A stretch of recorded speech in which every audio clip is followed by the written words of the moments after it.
Hey, what's going on, everybody? It is Nick Rizzo here, StrivenLife.com.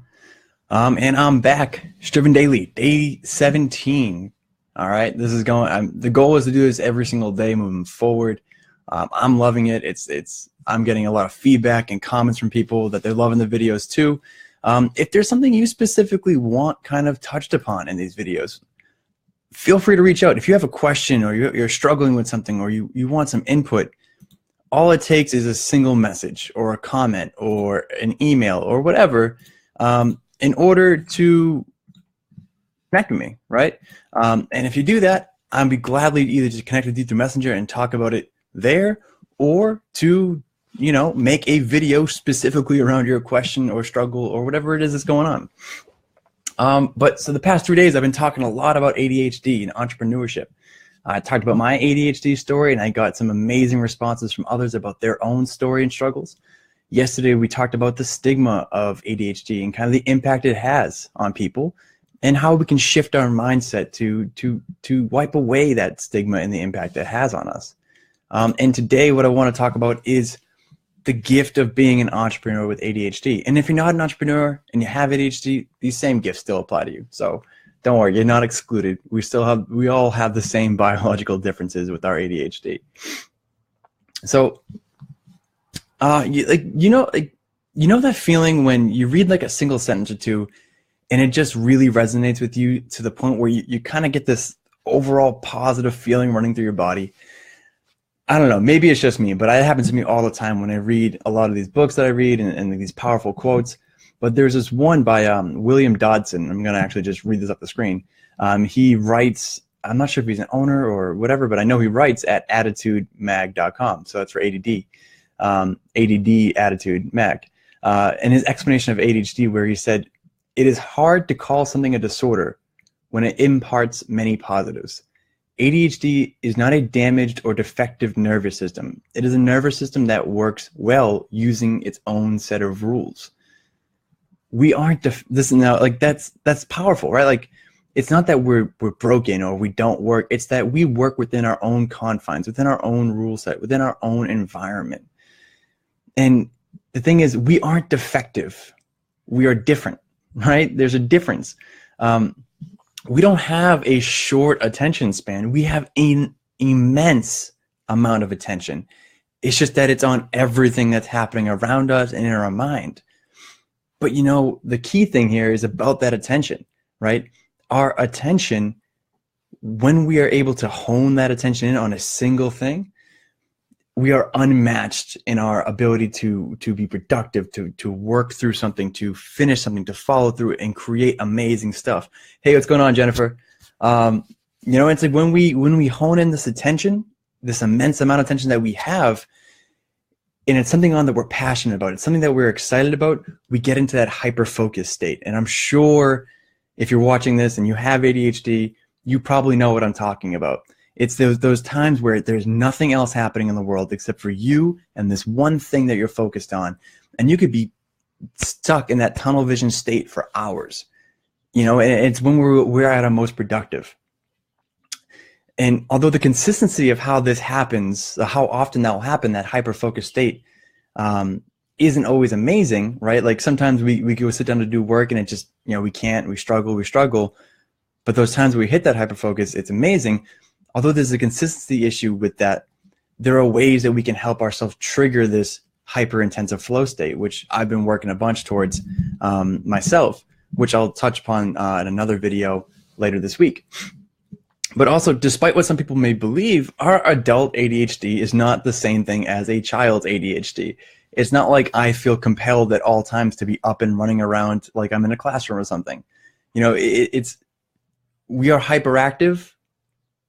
For most of us, we're hyperactive not as much as we were as a child physically, but more mentally, within our own mind, within our own self, within our thoughts and ideas that we have.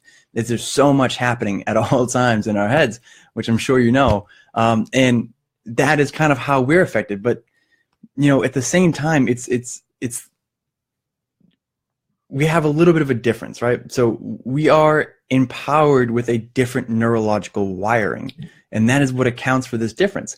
And this leads to that hyperactivity that we experience. And it's the same biological difference that gives us that hyperactivity that provides us with our unique way of thinking, with our way of looking at the world, with our sense of humor or our drive and our passions, our deep, deep passions that we have. And it's because of that wiring that allows us to do those things so well.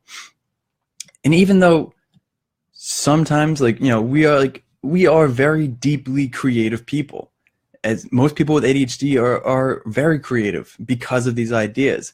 But when we combine that with our out-of-the-box thinking, our way of perceiving an issue, or our way of trying to find out the answer to a solution, when we combine that deeply creativity and that overflow of ideas and the out-of-the-box thinking, we're able to solve problems, overcome obstacles, and stand out amongst the rest.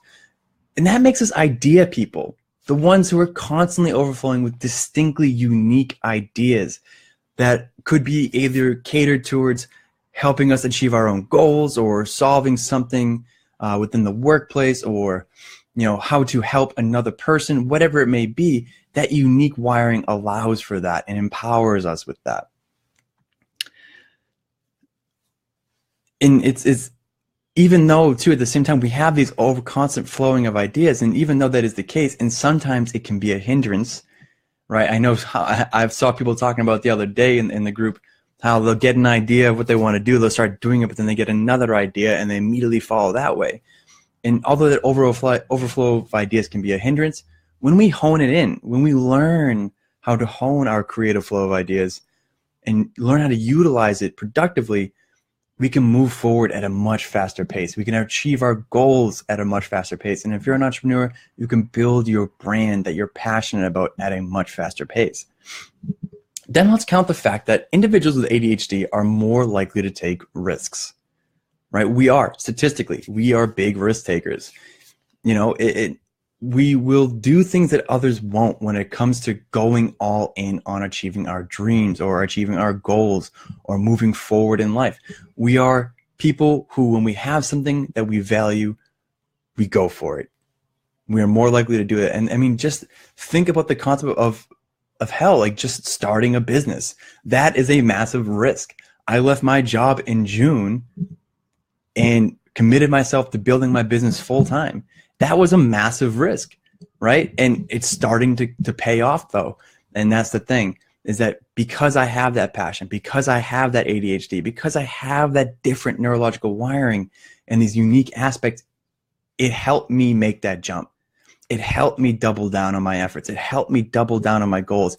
It helped me find those new solutions to the problems I was having and be able to start building a business in such a short amount of time. And it's huge. And these businesses, if you are an entrepreneur, like, you most likely started a business because you were passionate about it. We have these deep passions. We have a lot of ideas and creativity, and we need to be able to look at that uncertainty of what's going to happen in the future and say, no, that's not going to worry me. I'm taking this leap and I'm doubling down on this now. And lastly, something about, you know, one of the gifts that I find that means the most to me, at least, about having ADHD is that we understand what it means to be different, right? Like, I mean, I talked about this in my past 2 videos. The fact that I still struggle to this day, and she knows, I still struggle to this day to remember my wife's birthday, right? Like, it's just there's things like that. It's directions. It's how to do simple tasks. You know, there are so many things. I won't go into a bunch of detail now, but there's so many things that, like, where my ADHD symptoms pop up, and it makes it difficult. And I felt that shame in the past. I don't feel that anymore because I realize that it's okay. But because we know what it means to be different, we know what it means to struggle in ways that people that are neurotypical don't. And because of this, we are much more empathetic to others. We understand what it means to be different. We understand what it means to stick out, or to not be able to understand things and not be able to do certain stuff or in a certain way, like you know, how we experience. And because of that difference in that understanding, we are empathetic.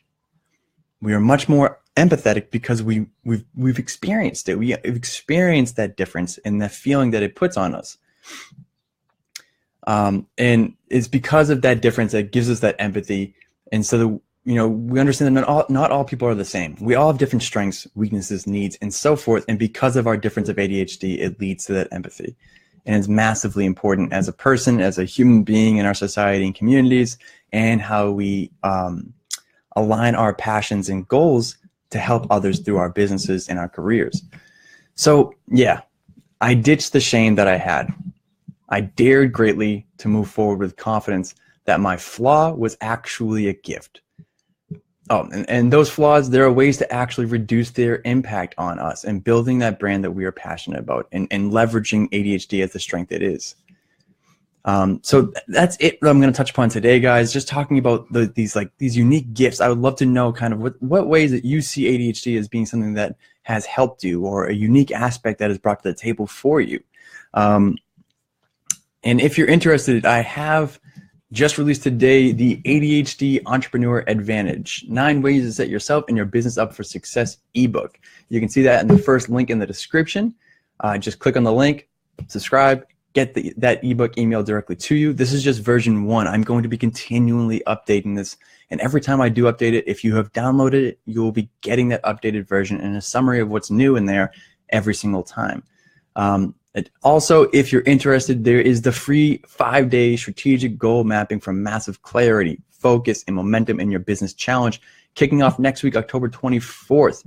The second link in the description will bring you to the landing page for that, so you can learn a little bit more, find out if it's right for you, which if you have a business, it is, and sign up. And I hope to see you all in there. I'd love to see your feedback in the comments, and I'll be back tomorrow for some more Striven Daily. See ya.